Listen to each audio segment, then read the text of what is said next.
alarm going off. We were astonished that metal ships could burn with such fury, but she didn't die easily.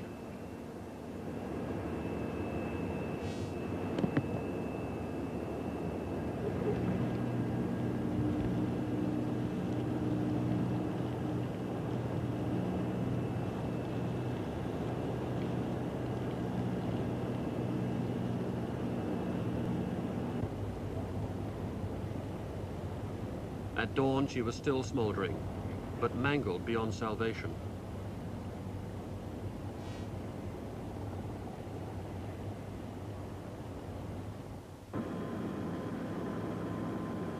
That morning, someone remarked, "This is like the wrong end of Skittle Alley."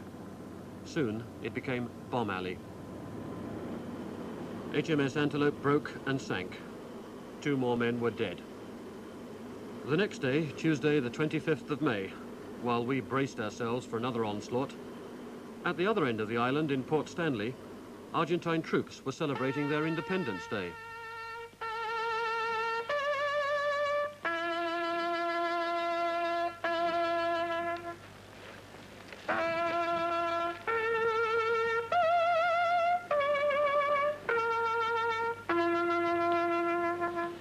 Festejamos nuevamente la fecha patria. At Government House, General Menendez, the commander of the Argentine troops on the islands, had sent a message home as soon as he heard that British troops had landed. Se dio el primer grito. Be assured, he told President Galtieri, that all the men are fighting well and their combat morale is high. And so, at the start at least, was discipline. Subordinación y valor.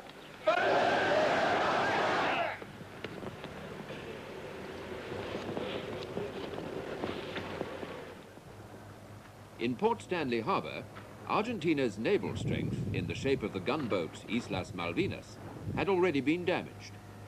In fact, because of the British naval blockade, the Argentine Navy had so far played virtually no part in the war. As far as his troops were concerned, General Menendez decided first of all to concentrate his efforts round his headquarters in Port Stanley. By now, he had about 12,000 men on the islands. He knew the British would have nothing like that number. And anyway, he was expecting the main attack to come against Stanley itself. In the first few days after the invasion, among the Argentine troops, there was a good deal of complacency.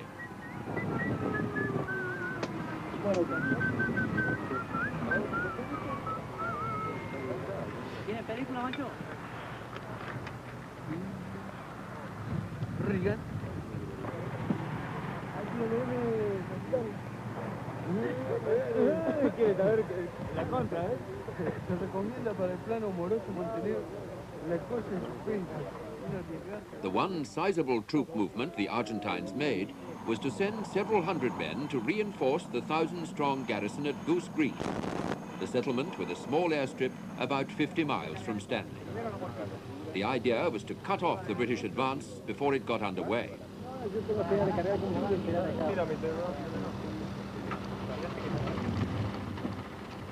The majority of the Argentine fighting troops on the islands were conscripts, in training, physical fitness, will to win, no match for the British.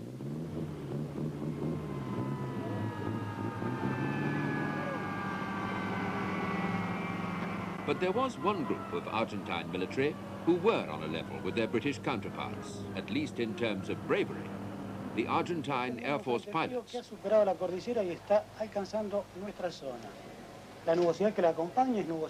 From their bases in Argentina, the pilots flew hundreds of missions against the task force, and from the beginning their losses were huge. Many brought down by Harrier Sidewinder missiles, most though by ground and ship-based missiles and general anti-aircraft fire.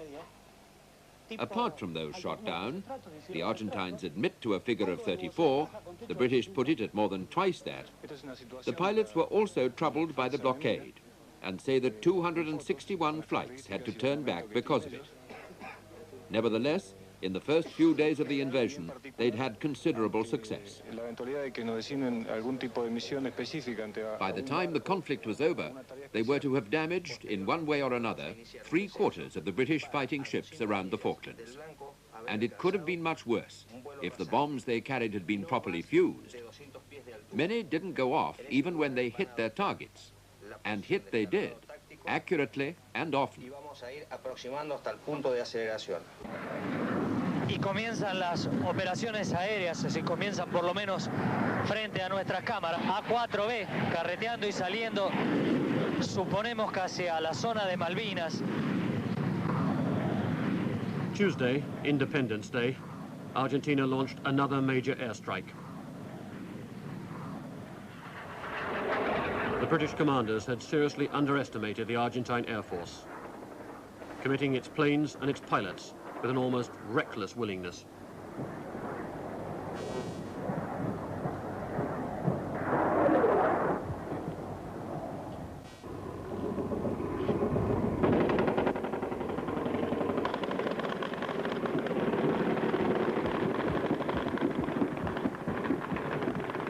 In San Carlos Bay, the helicopters ducked into the hillsides, using their color as camouflage. But this time, the main attack was against the fleet at sea. The container ship Atlantic Conveyor had joined up with the main task force before sailing on to San Carlos Bay with her cargo.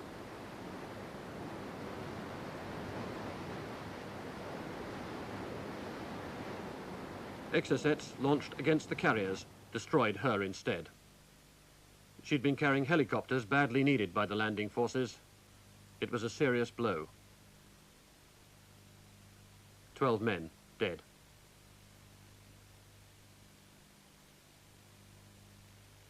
The same day, HMS Coventry, sister ship to the Sheffield, was bombed and sank within an hour. 19 dead. But the Argentine pilots were taking heavy losses. One was shot down over Fearless and ended up bobbing in the water a few hundred yards away. A landing craft was sent to pick him up. I got him.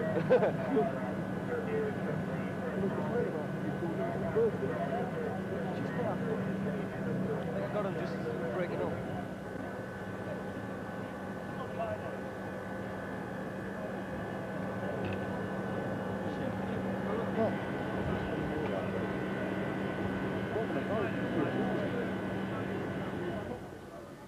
Pieces of his cockpit canopy showered down on the deck. The young gunners had their first trophy.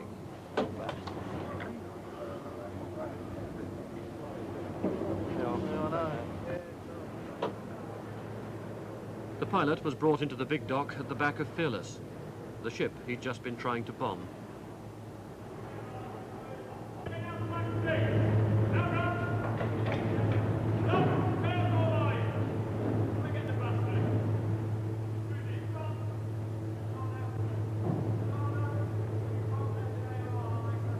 As the medical orderlies moved in, he stopped being an enemy everyone had been trying to kill, became instead a man in pain, needing urgent treatment.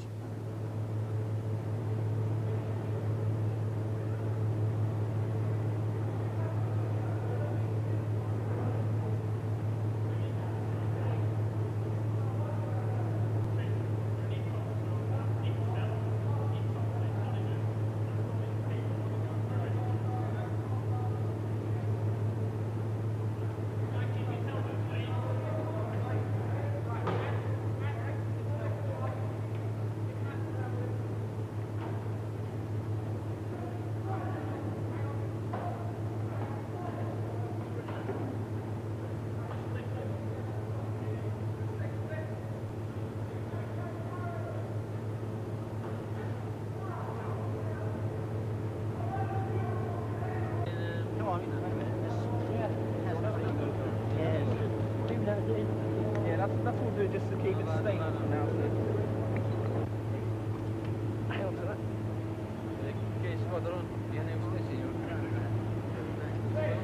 Right, let's get him away now. They gave him a shot of morphine and scrawled a big M on his forehead to prevent overdosing.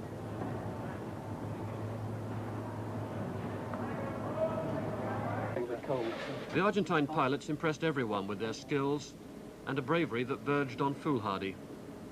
According to this man, the squadrons were moved about in Argentina to prevent them knowing the losses. And they weren't told about the weight of the anti-aircraft fire, nor the success of the Sea Harriers in intercepting. About half of them were not coming back. Hey Arnie, he has a little orange neck thing that he's very fond of, doesn't want to lose it. For info.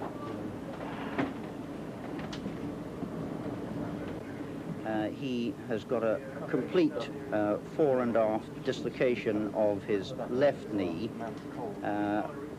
probably rupturing some of his thigh muscle. He had a dislocated left kneecap patella bone, which I've reduced the dislocation. We've now wrapped him up. He's got a nasty lot of bleeding around the joint. He will probably be in plaster for 2 to 3 months, I think, at the minimum, if they don't operate on him immediately. What's going to happen to him now? Well, I believe he'll be very lucky if he's flying jet aircraft again, but of course his skills are such that he may well be able to fly non-jet aircraft. I suspect, you see, that he did that ejecting through the hatchway of the canopy of the aircraft. Air raid warning red. Air raid warning red. And will you be keeping him here? Or? No, he is going to be taken ashore in due course. After a few minutes, we will organise a helicopter for that. Thank you. Gone anti-flash. Well, we better get up and see what's happening. Yes, I'm sorry that we've got to camouflage ourselves again, but that's the way of the thing. The Argentine planes were still being hacked out of the sky. Watch the one in the background.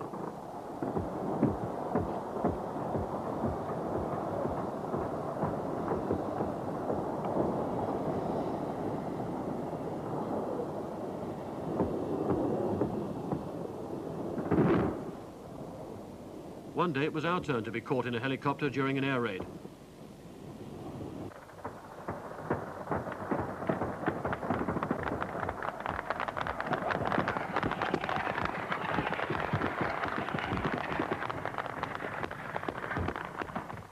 Two of the Skyhawks turned our way, and we thought they'd attack us. But they sped by 100 yards off, exposing us not to their guns, but our own, firing at them.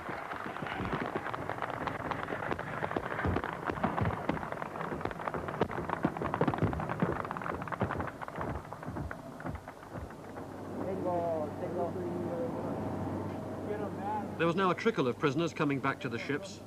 Blindfolded, they'd been confused by travel in helicopters and boats before being unmasked in the half-light below deck in Fearless.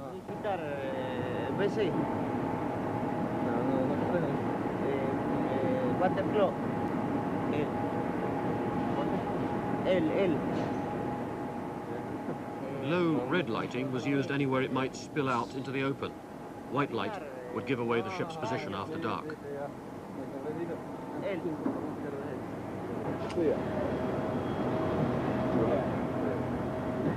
The ship's commander was anxious lest souvenir hunters steal any of his captives' belongings.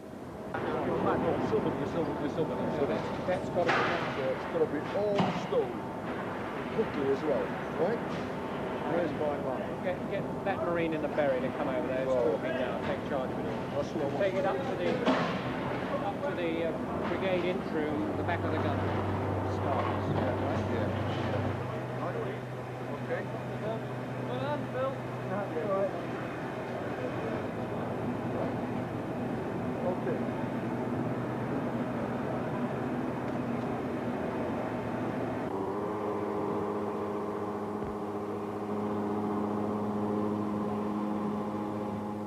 The British were now beginning to distinguish between their opponents, the officers and the NCOs, as tough and professional as the British Army. Where are you from? You speak English? And the conscript soldiers, plucked from country villages, pressed into a war they didn't want.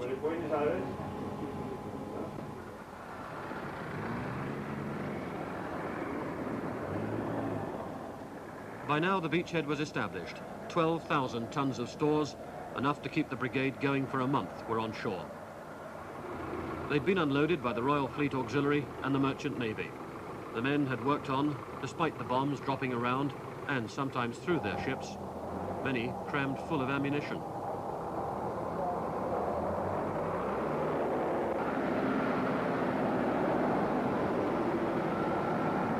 They'd done their part. They'd put the army on its feet.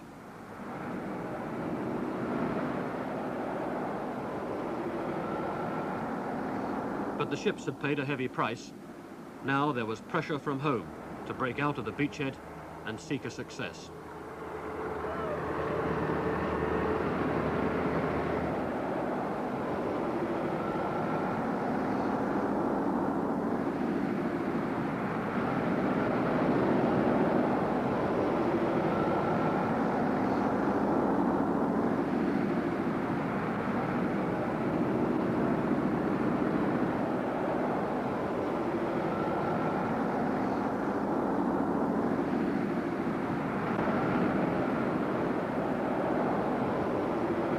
Dawn action stations. Harvest the dawn action stations. Assume MB City State 1, condition 0. I'm not allowed to say how many planes joined the raid, but I counted them all out, and I counted them all back. Target 01, command approved. Call for fire, 01. Engaging.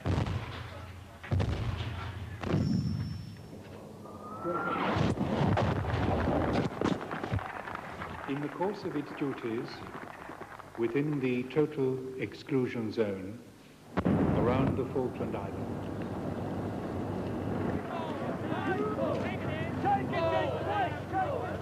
bring to resurrection with all the saints the bodies of these our brothers. Falkland Islands are applied to negotiations will commence this evening.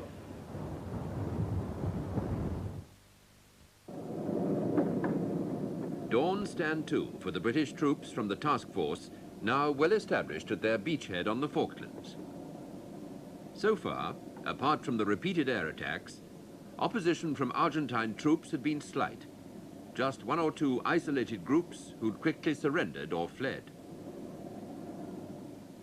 On East Falkland, the settlements at Douglas and Teal Inlet to the north were soon under British control.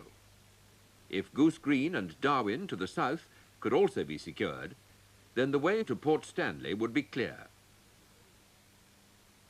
To counter the plan, General Menendez ordered reinforcements to the garrison at Goose Green, bringing his strength there to 1,400 men. The British commander, General Moore, decided to attack. Argentine losses were heavy. Hundreds of men were killed, wounded, or taken prisoner. Right.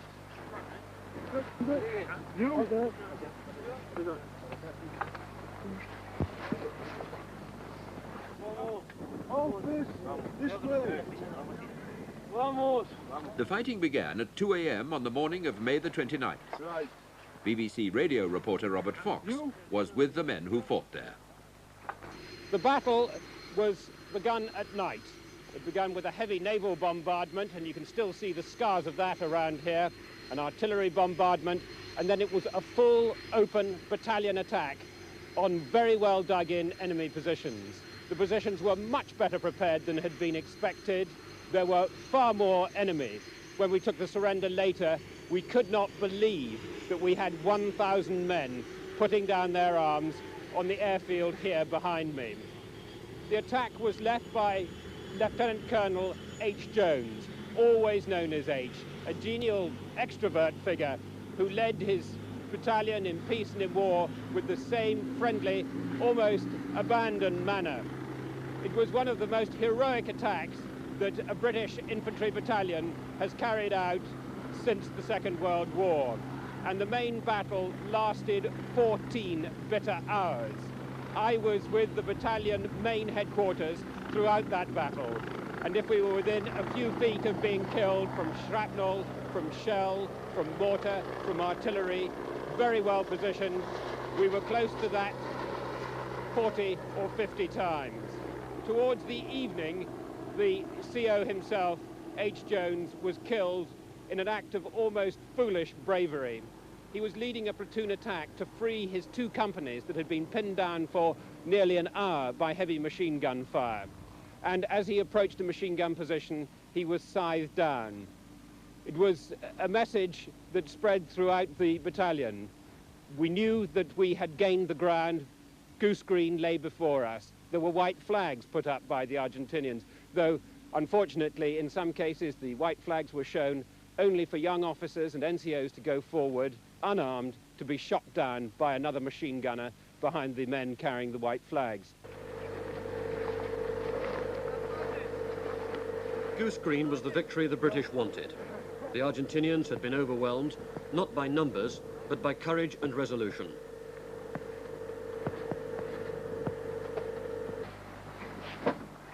The British troops had, with a single action, established a reputation for winning.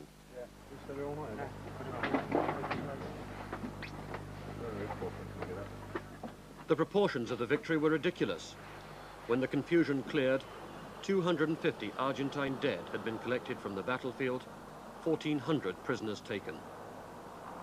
They'd been defeated by a single battalion, 600 strong, whose casualties were 17 dead, 31 wounded. It was a battle which would never have taken place if the true odds had been known. After the fighting, the surrender negotiations went on through the night. At daybreak, the Paras took a final risk, using much of their ammunition in a demonstration of firepower, which left the peat and the gorse smouldering. The Argentinians gave in. The Paras had gambled and won, without even appreciating the odds against them.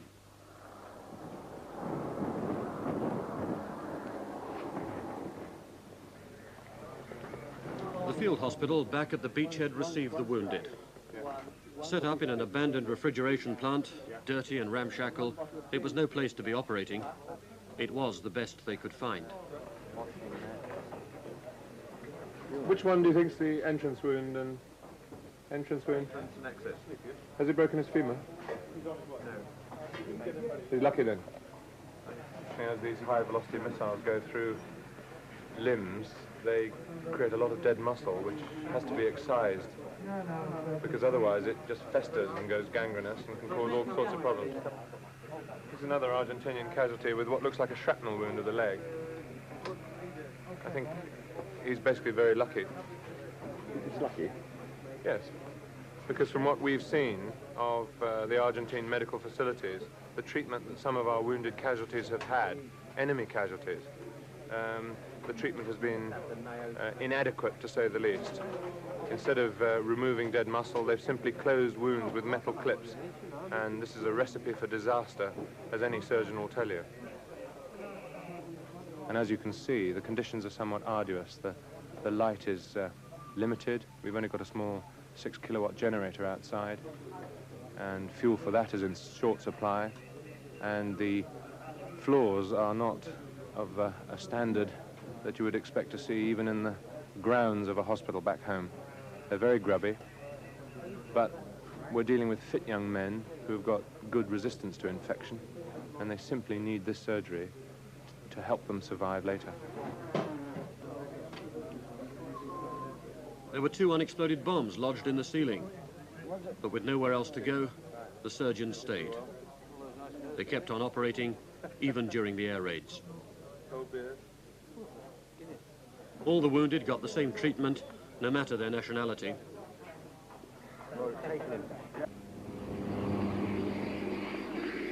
The other big problem was what to do with 1,400 unexpected prisoners. Once they'd laid down their arms, they had to be fed and housed and guarded. The British, short of men, tents and rations, were hard put to provide any of it.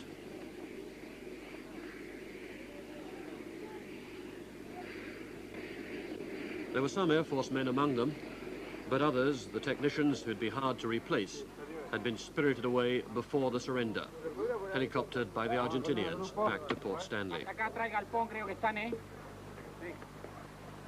To begin with, the captives were put into the sheep shearing pens and told to eat their own rations. Then, as helicopters became available, they were taken back to be loaded aboard ships, which would carry them home.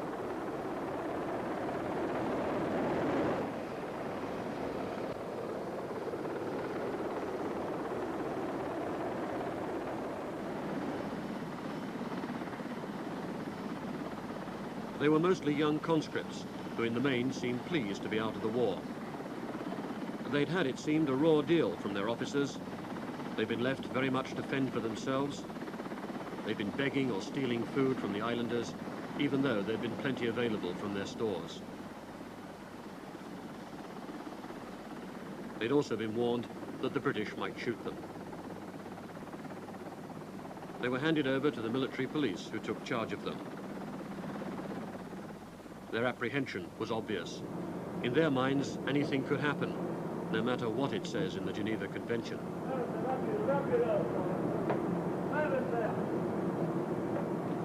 But they were treated precisely as the Convention dictates.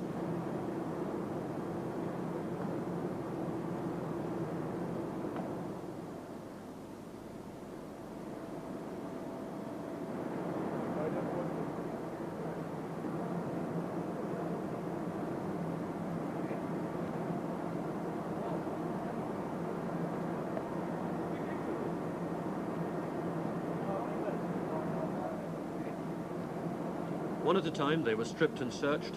All their personal belongings, except their clothes, were taken away. Anything which might do harm was removed, even their bootlaces.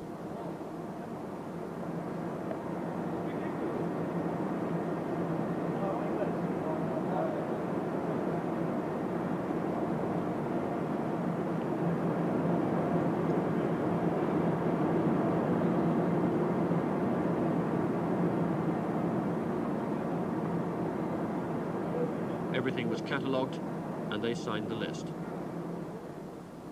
The bags of their belongings would be returned when they were repatriated.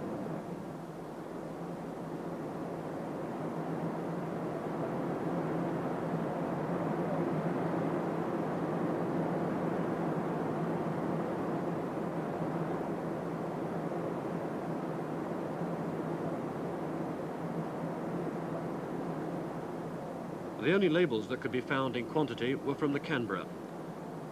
The prisoners had arrived before they were expected.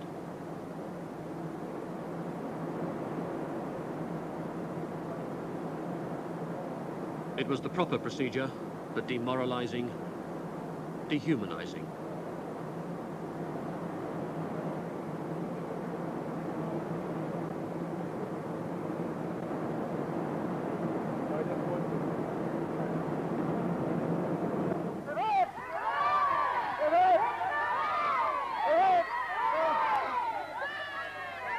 The people of Goose Green were glad to see the back of them.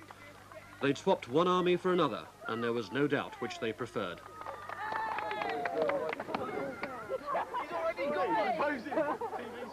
Every soldier was a celebrity.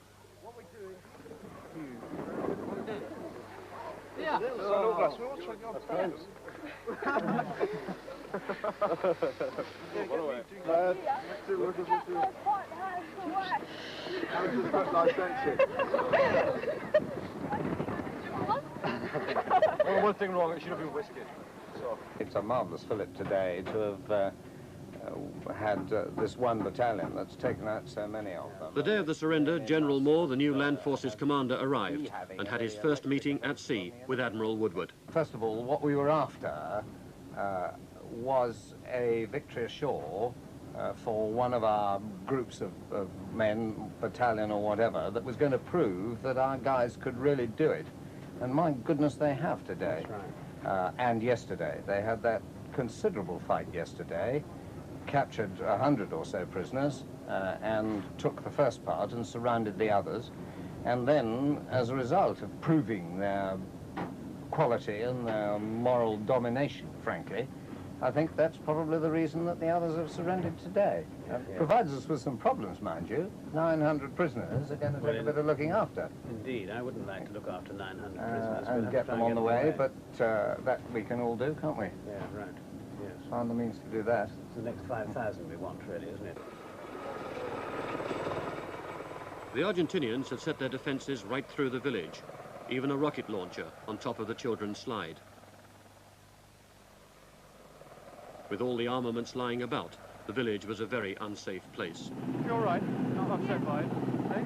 You're all right. The little girl, Anna Robson, who's 3, was still frightened of helicopters. A lot of children had been evacuated to Goose Green from Port Stanley for their safety. It turned out to be the last place that was safe.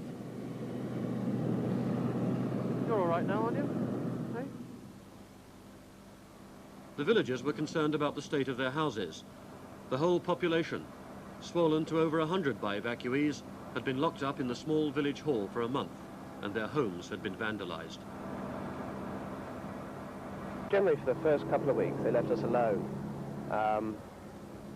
They were outside the settlement, and other than requisitioning a few vehicles and generally sort of imposing a few rules and regulations, it wasn't too bad. But that all changed when the Harriers attacked. Yeah, the first Harrier attack, I think it was on the 2nd of May. They seemed to sort of get very scared. They came into the settlement and took us from all our houses, and they herded us over to the social club, the recreation hall. And what did they do with you when you got there? Well, to start with, they hadn't told us why we were going there. Some people were told you're going there for a meeting, I'd be assumed, to discuss what had happened and what was going to happen to us. Other people were told nothing, we were just taken out at gunpoint. I didn't know until sort of the manager, Eric Goss, come to me and said, we all got to go to the hall. I said, why? He said, he's no idea. He's no idea. I said, well, do you want me to take food? He said, no, I don't think it'll be necessary. You might just be there a couple of hours. But you were there for 30 days? Yes. The first time the Harrier came over and struck the airstrip up here, they rushed in and dragged us out just as we were. It wasn't long out of bed, so I just had my shoes on, just a shirt. I couldn't get a coat or boots or anything like that. And we come out at gunpoint and went down to the hall. It was very frightening because when they drug us out by the shoulder, they took us out here and there was people on their knees with the rifles aimed at us, about 8 or 10, I suppose. And they'd march you along to the next house and stop you. It was very frightening, really. We had no idea it would be a month we'd be there. They just told us they was taking us down there for the day or something, after, in case there was another raid came on, for our safety, and because they just kept us there. They never let us outside the door. I think it was for 9 days. Terrible. I never want to live through that again. What was the worst time? In the hall, when we was underneath the floor, when the Harriers came over, to get the big guns down the point. I thought we'd had it, I really thought that was our end. You were actually under the floor of the hall? We was under the floor. We'd been living in the hall for a month. But during that time, we'd dug like 3 escape holes underneath the floor. And we all went down there. Well, most of us with the children took the children underneath while the heavy bombardment was going on. They tied my hands, and then with the remainder of the strap, they tied my feet. So when I moved my feet, I jerked my wrist as well, which was very painful. And how long were you tied up like that for? For the whole period of the day, when the battle was on, the actual day of the battle this was. And for that whole period from about 9:30 in the morning until I would have thought around about 6:30 in the evening. And did they do anything else to you? During that time, one of the fellow who was guarding me in there, of course I had a guard all the time, he pointed a rifle at my head and he said a few words in Spanish. I didn't understand him, and I thought, well, if I tried to say something little Spanish I knew, I'd only complicate things, so I kept very quiet. He poked the gun right in my ear. I felt the barrel of the gun, and I thought, this is it. He's going to shoot me. I couldn't do anything. My hands were tied, my feet were tied. So I just kept still, and he withdrew the gun to my relief. And there was shelling going right around, very, very noisy. The rockets going off above my head. At one occasion, a bullet come through the wall above me, and the lead dropped down alongside. It must have been a tremendously frightening experience to be tied up like that with a battle going on around you. Oh, terrific, yeah. It was 3 times during that incident that I thought my days were numbered, and I said a little prayer. And especially lying in a tin shed in the same level as all the guns and no protection whatsoever. There was rockets drop and one bomb dropped and the dust come right in the shed rocked, and I was lying face down on the floor, so I got it all in the mouth. And it was very, very close, and as I say, these bullets come through the side of the shed. And all this because they thought you had a radio? Yes, they thought I had a radio, which they should have known it was impossible. They took everything from us. They've taken a lot of stuff out of our homes. Some of the stuff's over at Ports and Carlos, so I've heard. Pretty bad, really. It's more like a pigsty in a house. Just in a terrible mess where they've been walking in with their muddy boots on and Oh, I found live bullets and dead bullets, and dozens and dozens of books that don't belong to us, and Kenny's shirt cut up, and another one just as it... Cut up? Yes, cut up in pieces. Oh. Just in your brand new shirt. Well, there's just all sorts in there. You just wouldn't believe. They just took it out. It's just everything you can mention.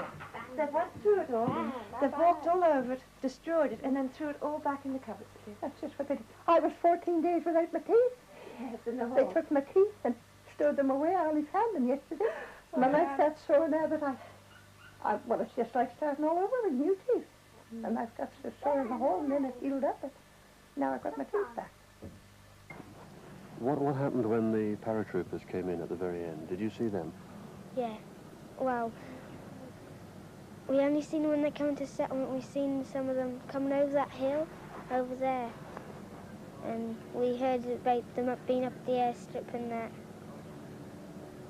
Tell us what you saw. Just describe it for us. Well, we saw black dots over there coming over the hill marching, and we saw two people coming down, soldiers coming down from the airstrip. We saw all of the Argentines getting marched away after they'd surrendered. It was quite good, really. I bet you were pleased to see them, weren't you? Yeah. What did you think? Well, I thought it was great. Oh, that was great. That was wonderful. We all ran down the green to meet them, you know. The kids were taking down fountain biscuits and things, you know. It was lovely. I still feel a bit worried in case we get another air attack, you know, from the Argies, but it's nice to see our men around, smashing. What you going to do now? Any thoughts about leaving the island? Oh, definitely not. No. I couldn't leave here now after what these people have done for us. No way. It's our home. We were born here. It's our right. And I love these islands. I don't want to leave. My first impression was leave, go, you know. But when you've realised what they've done from Britain to help us, no way would I shift now. It's my country and I'm staying here. The importance of Goose Green lay not just in its position, but in the small grass airstrip, which served as a base for the Pucara aircraft. They could have been used to attack the British flank. Several damaged Pucaras had been abandoned. They're for use against troops on the ground, designed and made by the Argentinians, cheap and effective. Nobody was sure if they were safe or booby-trapped. Basic standard warning panel, basic SWP. The same worry applied to the guns and ammunition strewn all round the village. Bullets crunched like shingle underfoot. Later, 3 prisoners were to die moving ammunition, which was either unstable or booby-trapped. They've been using armour-piercing ammunition, which is a blue top one. The worst problem was getting rid of the napalm containers, which had been left filled in the centre of the village. Napalm tanks dropped from the Pucaras would lay down a curtain of fire. It eats up the oxygen, killing by asphyxiation. But if it lands on you, you'll burn alive. By now it had started oozing out onto the grass. The mixture was several days old, unstable, ready to go off with a good shake. It took several days for the experts to identify it, the conclusive evidence, a secret document showing how to fit the tanks to the Pucara. The gelling agent is in here and here, and the fuse is in the nose here. So when you drop it from the aircraft, these lugs are pulled up here, one at each end, and the gelling agent is released into the tank with a kerosene or diesel, and on impact, the fuse is initiated, the tank explodes and it disintegrates and throws the napalm all over the place. The garrison had plenty of equipment if they'd wished to fight on, but it was in poor condition. The rifles were rusty, and none of the prisoners had any cleaning equipment on them, something that baffled the professional British soldiers. The surrender ceremony had taken place on the recreation ground. There'd been a speech and the singing of the national anthem, greeted with little enthusiasm by the conscripts. There seemed little identity of purpose between them and their officers.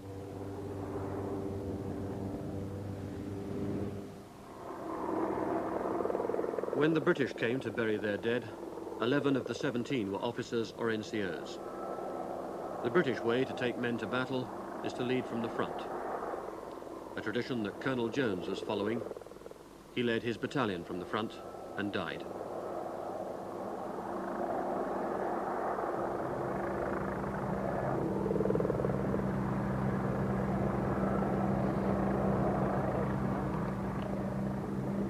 There's talk that the colonel may be awarded a posthumous VC for his gallantry in a military action on which the official verdict from London was of unstinting praise.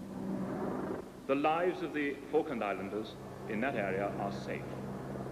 1,400 men in well-prepared positions were outfought by a magnificent battalion of some 600 parachutists. In my view, this is one of the most brilliant and courageous battalion actions which has been conducted since the end of World War II. And all of those of us in the armed forces salute to para.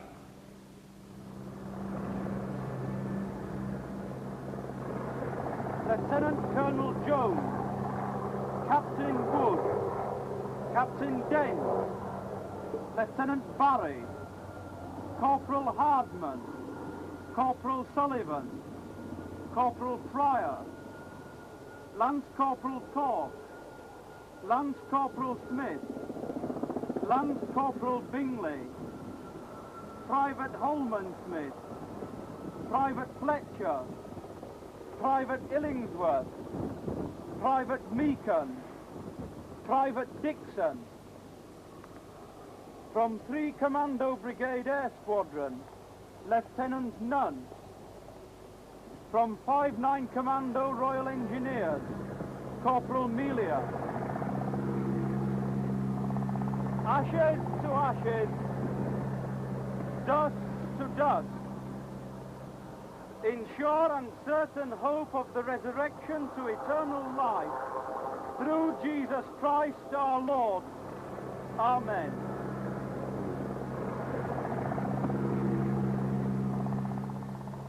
The graves were on a small hillock overlooking San Carlos Bay, a quiet spot set aside well before anybody had died.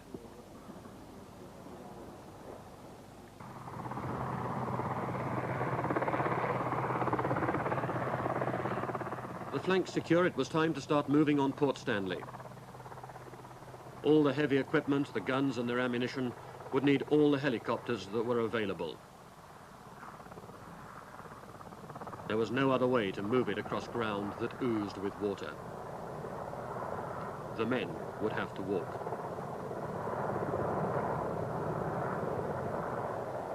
The climate was a crippling combination of cold and damp, something that would test their survival training to the limit. Already some men were beginning to suffer from trench foot, a sort of mild frostbite that would take them out of action for days or weeks.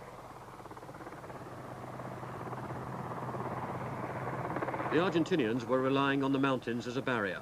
They stretched the full 50 miles, high and cold, from San Carlos to Port Stanley. There were no tracks. They'd never been needed before.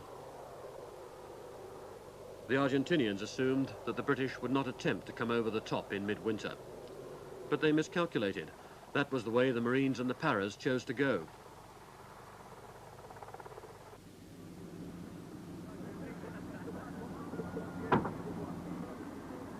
Their packs weighed 50 to 60 pounds each. Around their waist they wore a webbing belt with survival equipment and ammunition, another 30 pounds.